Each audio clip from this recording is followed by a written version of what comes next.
오늘도 하루 종일 핸드폰만 들여다보고 계신가요?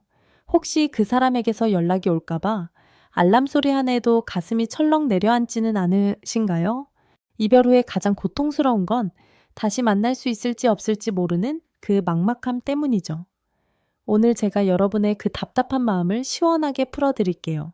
이야기에 앞서 구독과 좋아요 버튼 한 번만 꾹 눌러주세요. 여러분의 응원이 지친 누군가에게 이 영상을 닿게 하는 큰 힘이 됩니다. 사랑했던 사람과 헤어지고 나면 누구나 한 번쯤은 다시 시작하는 꿈을 꾸게 됩니다. 하지만 어떤 이별은 정말 끝인 경우가 있고 또 어떤 이별은 잠시 쉬어가는 정거장일 때도 있어요. 어제까지만 해도 세상을 다 가진 것 같았는데 오늘은 남보다 못한 사이가 되어버린 현실이 참 믿기지 않죠. 밤늦게까지 그 사람의 프로필 사진을 확인합니다. 우리가 나눈 대화들을 처음부터 끝까지 다시 읽어보며 혹시 내가 뭘 잘못한 건 아닐까? 그때 그 말을 하지 말 걸 그랬나? 하는 생각들로 밤을 지새우곤 합니다. 이런 여러분의 모습이 절대 이상한 게 아니에요. 그만큼 진심으로 사랑했다는 증거니까요. 사실 재회에도 법칙이라는 게 존재합니다. 무작정 매달린다고 되는 것도 아니고 가만히 있는다고 해결되는 것도 아니죠. 지금부터 제가 알려드리는 재회 확률 0%와 90%의 구분법을 듣다 보면 아, 이게 내 이야기구나 하고 무릎을 탁 치게 되실 거예요. 여러분의 소중한 마음이 더 이상 상처받지 않도록 제가 옆에서 다정하게 길을 안내해 드릴게요. 지금 이 순간에도 그 사람 생각에 가슴이 아린 여러분, 이제 조금은 편안한 마음으로 제 목소리에 귀를 기울여 보세요. 우리가 왜 헤어지는지 그 심리를 들여다보면 참 흥미로워요. 사람의 마음을 하나의 그릇이라고 생각해 보세요. 어떤 이별은 그릇에 살짝 금이 간 정도라. 정성 들여 다시 붙이면 예전보다 더 단단해지기도 하지만 어떤 이별은 그릇 자체가 망치로 두들긴 것처럼 가루가 되어버린 상태거든요. 먼저 재회 확률 0%인 경우를 솔직하게 말씀드릴게요. 이건 단순히 큰 싸움을 해서가 아니라 상대방의 마음속에서 여러분이라는 존재가 부정적인 낙인이 찍혔을 때 일어납니다. 지속적인 거짓말이나 신뢰를 저버린 행동, 혹은 상대의 가치관을 무시하며 자존감을 바닥까지 깎아내리는 말들이 반복되었다면 상대는 이미 마음의 문을 단단히 용접해버린 상태예요. 비유하자면 이미 하얗게 타버린 재에 다시 불을 붙이려는 것과 같죠. 이런 상황에서 무작정 집 앞으로 찾아가거나 장문의 문자를 보내는 건 오히려 상대에게 공포심만 심어줄 뿐입니다. 반대로 재회 확률 90%인 이별은 어떨까요? 이건 서로가 싫어서 헤어졌다기보다 어쩔 수 없는 상황이나 사소한 오해들이 쌓여서 잠시 멈춰선 상태예요. 아직 서로에 대한 존중과 따뜻한 기억이 남아있는데 너무 바쁜 현실이나 일시적인 권태기에 속아 서로의 손을 놓아버린 경우죠. 이건 비가 너무 많이 내려서 잠시 길가에 멈춰선 차와 같습니다.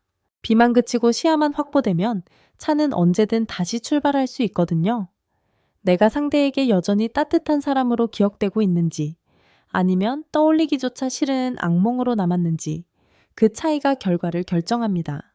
자, 그런데 여기서 정말 중요한 사실이 하나 있어요. 지금 내 상황이 아무리 절망적인 0%처럼 보여도 이걸 90%로 반전시킬 수 있는 특별한 치트키가 존재한다는 거예요. 잠시 후에 공개할 이 방법이 오늘 이야기의 핵심입니다. 이걸 모르면 아무리 좋은 기술을 써도 결국 다시 이별을 반복하게 될 뿐이에요. 우리는 왜 자꾸만 안 되는 인연에 매달리고 정작 잡아야 할 인연은 놓치게 되는 걸까요? 그건 바로 내 안의 불안함이 이성을 마비시키기 때문입니다.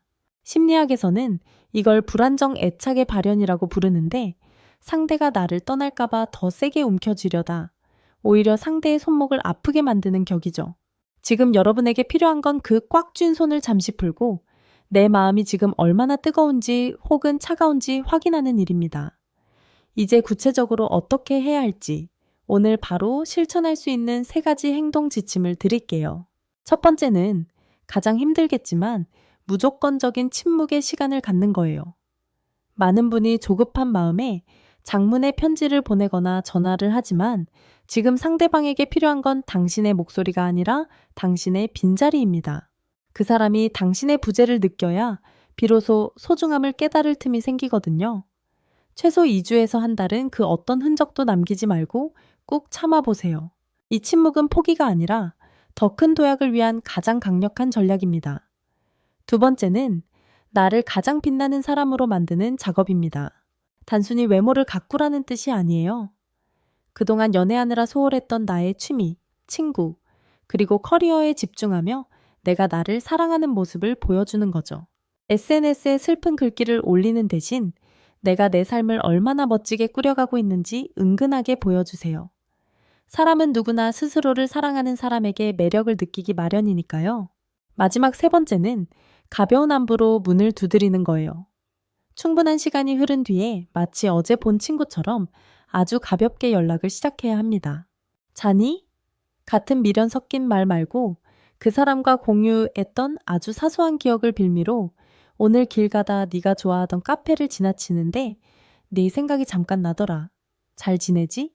정도로 짧게 보내는 거죠. 이때 핵심은 답장을 기대하지 않는 쿨한 태도입니다. 상대가 부담을 느끼지 않아야 비로소 대화의 물꼬가 트이고 90%의 확률이 현실이 될 수 있어요. 이 세 가지 단계만 잘 지켜도 여러분의 재회 가능성은 몰라보게 높아질 겁니다.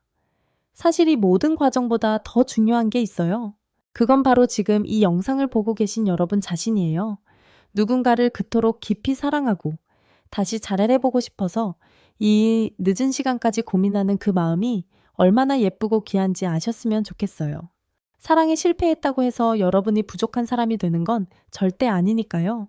오늘 밤은 핸드폰 잠시 내려두고 거울 속에 나에게 수고했다고, 그동안 사랑하느라 참 고생 많았다고 한마디만 해주세요. 결과가 어떻게 되든 여러분은 충분히 사랑받을 자격이 있는 사람이라는 걸 잊지 마세요. 만약 다시 시작하게 된다면 더 성숙한 사랑을 하실 거고, 설령 그렇지 않더라도 더 좋은 인연이 여러분을 기다리고 있을 거예요.